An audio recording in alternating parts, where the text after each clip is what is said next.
the best. I am the winner. I can do. My school is my pride. My teachers are my pride. Clap.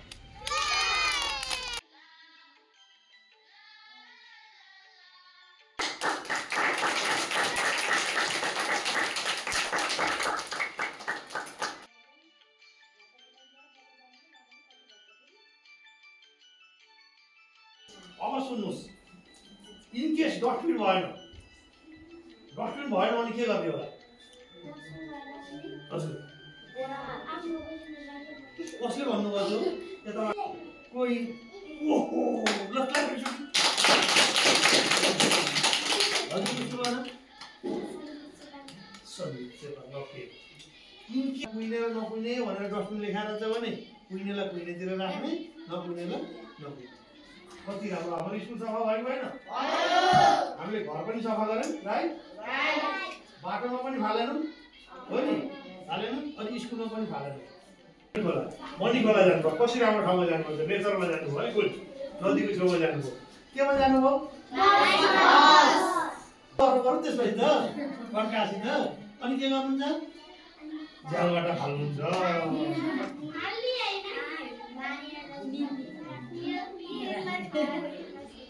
अब के हुन्छ म एकचोटि परेछु मेरो बाइकमै परेछ झ्यालबाट फालिदिनु भयो माडीबाट आइरहेको एकजना चाहिँ अब खाना बमिट आयो कति लिएर बसिरहने भनेर काट्टा फालिदिनु मेरो बाइक अगाडि ठट्टै भयो अब मैले उहाँलाई दोष केही दिँदैन किनभने त्यहाँ भित्र गाडीमा व्यवस्था थिएन त्यसको लागि चाहिँ टोइलेटमा लगेर रोक्या हुन्छ नि गाडीहरू त्यति बेलासम्म आफूसँग भोट गरेर राख्ने न त अरूलाई पसल गर्छ कि है त्यो पनि I am the best I am the winner.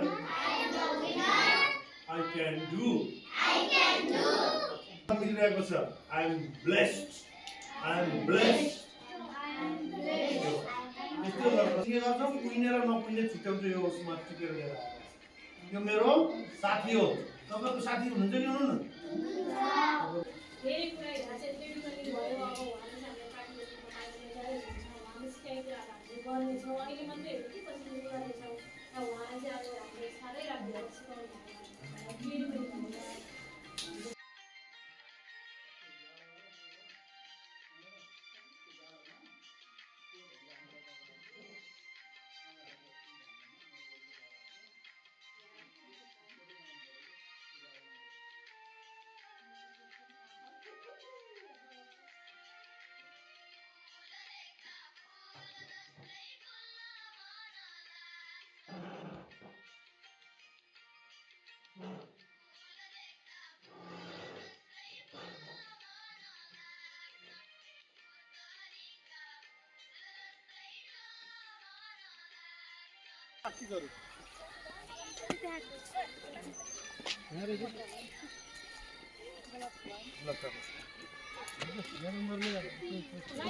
साइडमा हिँड्नु है बाइक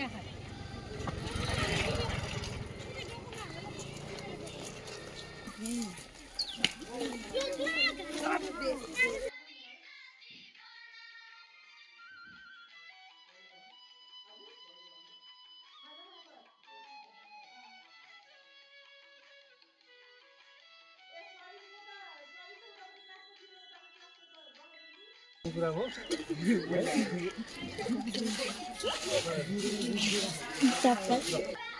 घर आमाले बनाइदियो खट्टे भट्टो मकै रोटी खानु पर्यो यसको पैसा आउँछ पैसा आउने हुन्छ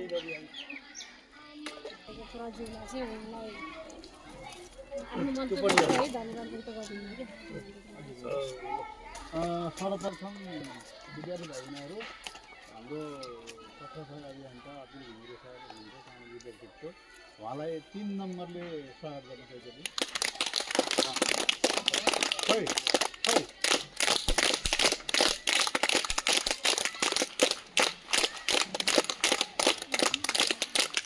थ्याङ्क यू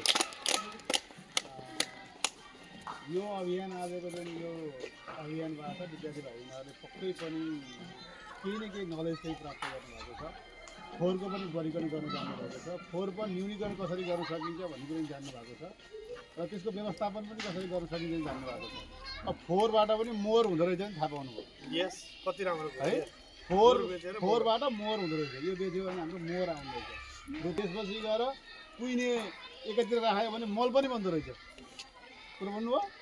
अनि त्यसपछि गएर यो छुट्याएर प्याक गरेर चाहिँ गाडीमा पठाउनु पर्ने चाहिँ फोहोरको गाडी आउँछ नि।